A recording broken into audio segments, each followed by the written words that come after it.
Hi guys, आप सबका इस चैनल में स्वागत और अभिनंदन है। एक बार हमारे चैनल को सब्सक्राइब जरूर करें, लाइक और कमेंट भी करें, शेयर भी करें। देखिएगा, आज का हमारा जो टॉपिक है बच्चों, वो वृत्त है। कक्षा 9 का चैप्टर है, जिसे हम सर्कल के नाम से जानते हैं। इसके अंतर्गत हम कुछ सवाल लेंगे। जैसे सवाल में कह रहा है, चित्र में ओ वृत्त का केंद्र दिया गया है। जो फिगर बना हुआ है, इसमें जो ओ है, मिड पॉइंट दिया गया है, ये आपका केंद्र है। और कोण POQ का मान 40 अंश दिया गया है। कह रहा है OPQ, यह कोण हमसे पूछ रहा है। तो आइए देखते हैं कैसे लगाएंगे, ध्यान से देखिएगा। सबसे पहले बच्चों, आप जानते हैं केंद्र से परिधि पर स्थित किसी भी बिंदु को मिलाने वाली जो रेखा होती है, वह वृत्त की त्रिज्या कहलाती है। त्रिभुज POQ में अगर हम देखें तो OP बराबर होगा OQ, OP बराबर होगा OQ। रीजन क्या होगा? Q बराबर है, क्योंकि एक ही वृत्त की क्या है? त्रिज्या। एक ही वृत्त की त्रिज्या। और याद रखिएगा, एक ही वृत्त की त्रिज्याएं आपस में क्या होती हैं? बराबर होती हैं। तो OP बराबर होगा OQ के, क्योंकि एक ही वृत्त की क्या है? त्रिज्या।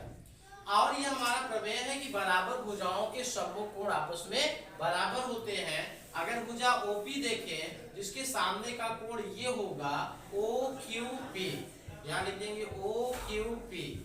OQ अगर भुजा देखें, इस भुजा के सामने यह कोण है OPQ, OPQ।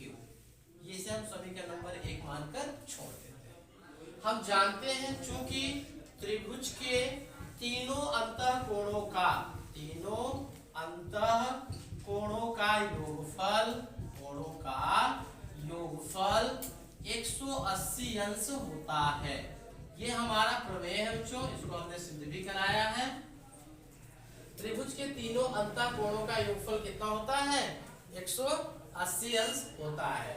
इसलिए आप शुरुआत करिए P से, POQ, कोण POQ प्लस ये कोण आपका हो गया। अब ये वाला ले लीजिए OPQ, P वाला भी हो गया, प्लस OQP बराबर कितना होगा? 180 अंश होगा। त्रिभुज के तीनों अंतः कोणों का योगफल 180 अंश होता है।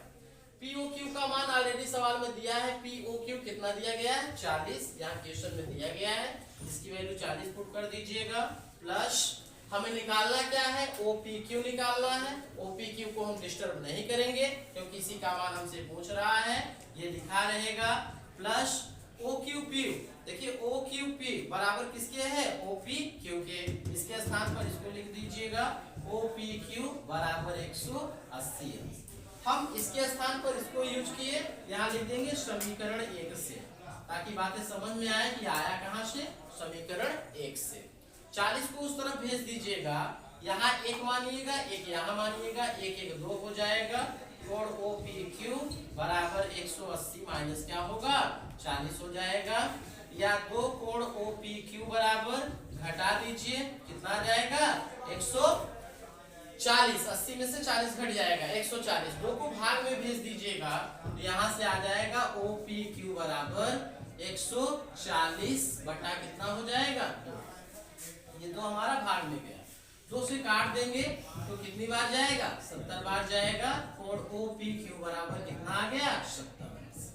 सवाल में यही पूछ रहा था, OPQ का मान बताइए, और यह मान हमने कितना निकाला? 70 निकाल लिया। यही अभिष्ट हमारा क्या है?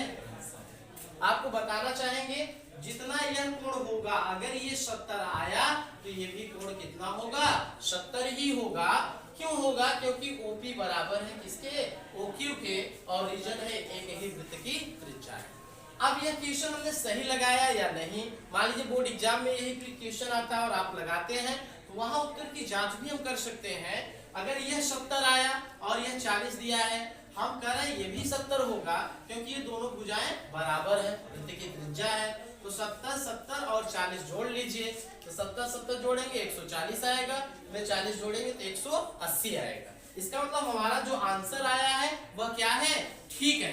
क्यों ठीक है? क्योंकि त्रिभुज के तीनों अंतः कोणों का योगफल कितना होता है? 180 अंश होता है। उम्मीद करते हैं आपको अच्छा समझ में आया होगा। बहुत बहुत धन्यवाद।